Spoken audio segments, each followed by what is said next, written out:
Hey guys, Paul with Weapons of the World here. Today I'm going to be talking about the M-14 battle rifle.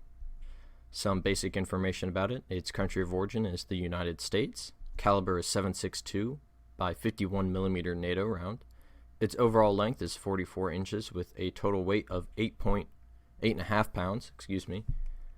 The barrel length was 22 inches. It had a magazine capacity of 20 rounds out of a detachable box magazine.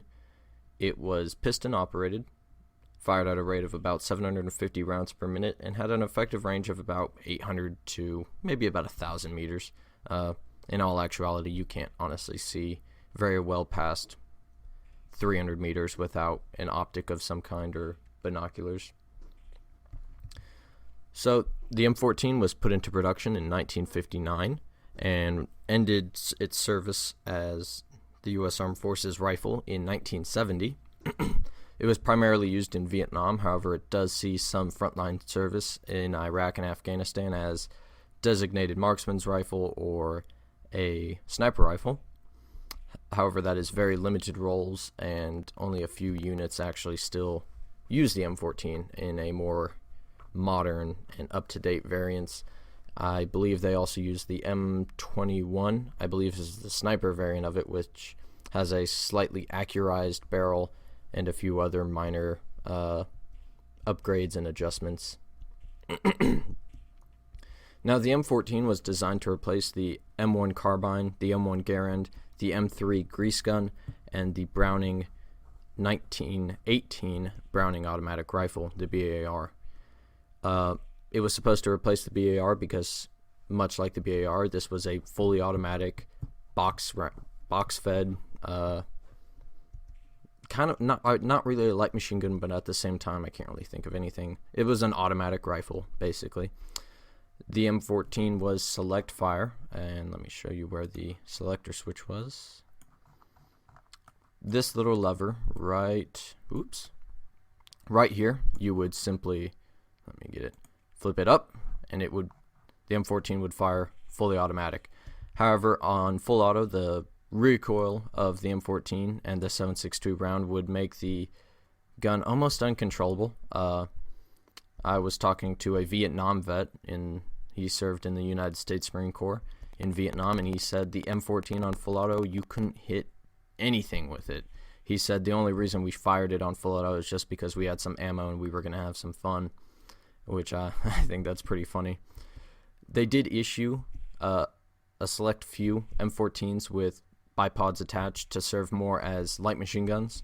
However, this was not a very useful option. Honestly, the M14 was not effective whatsoever at full auto and in a light machine gun configuration because the barrel was just not heavy enough. It would heat up way too quickly, and honestly, you'd shoot your barrels out much faster than on a dedicated light machine gun like the M60 or the Browning 1919.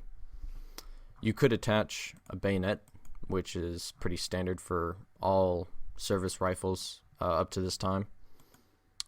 You could also attach the scope, like I said earlier. This is one variant of the scope, and they did accurize them. Like I said, they put in better barrels, took off the full auto capability, and added a scope, and that was basically the M21, I believe, is what the designation was, but it was essentially just an M14 with a scope on it. Really nothing too special about that.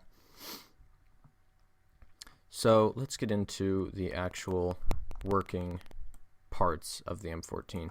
So let me put it on slow-mo, which everyone seems to love. So essentially, this works exactly like an M1 Garand, except it uses a 20-round box magazine and it's select fire. Other than that, it's almost exactly the same. So let me show you what I mean. So the trigger housing unit, the trigger assembly, everything is exactly how it would be on an M1.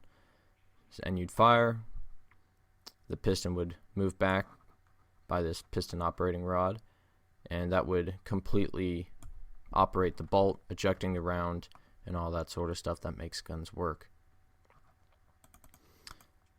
So again, like I said, it's basically an M1 Garand with a 20-round box magazine and a select fire capability. So how effective was the M14 in combat use in Vietnam? From the Marines and Army soldiers that I talked to, that were issued this. Now, we did end up switching to the M-16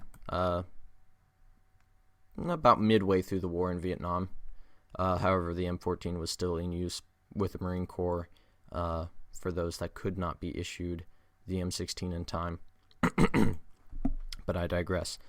The M-14 was pretty effective in Vietnam. The 7.62 by 51 millimeter NATO round was extremely effective at punching through the tough vegetation and thick brush that completely engulfs Vietnam. So you could punch through the thick jungle canopy and still kill the person behind it, and probably the person behind him too.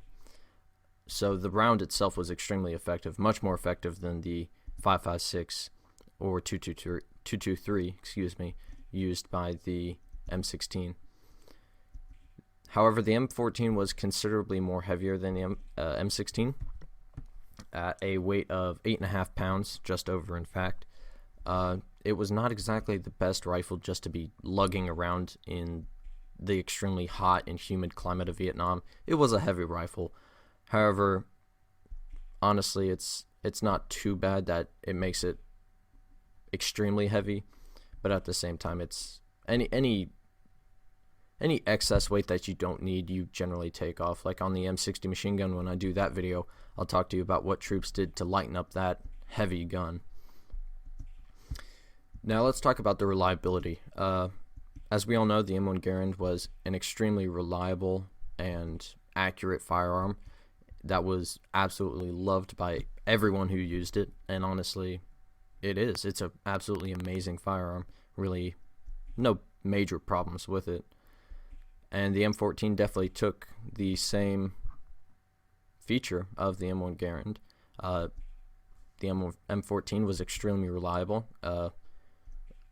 There was really no major problems with reliability in the field, assuming you didn't just start throwing your rifle off cliffs and just stuffing mud into it.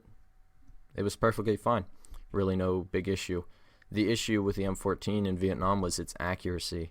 The wooden body of the M14 would swell in the humid and hot climate of Vietnam, causing the accuracy to be lessened, and the point of impact and the zero would actually be shifted, and this caused some problems. And the way they fixed this problem was they started issuing M14s with fiberglass bodies. The entire stock was removed, and essentially a plastic fiberglass mix stock would just be put on the rifle. However, the M14 ended production too soon to really see these new fiberglass bodies to be taken into major issue. They were issued in small numbers, but all in all, it wasn't so much of a problem that it needed a complete rehaul of the gun. It was annoying, but not completely negating all the pros of this rifle. And again, not every rifle suffered from this issue. Only some of them, really. It kind of depends on how the wood was treated during manufacturing and production. And that would kind of determine how bad or how good the M14 would swell. But anyways, guys, I hope you enjoyed the video. If you did, make sure to like and subscribe for more. Catch y'all next time.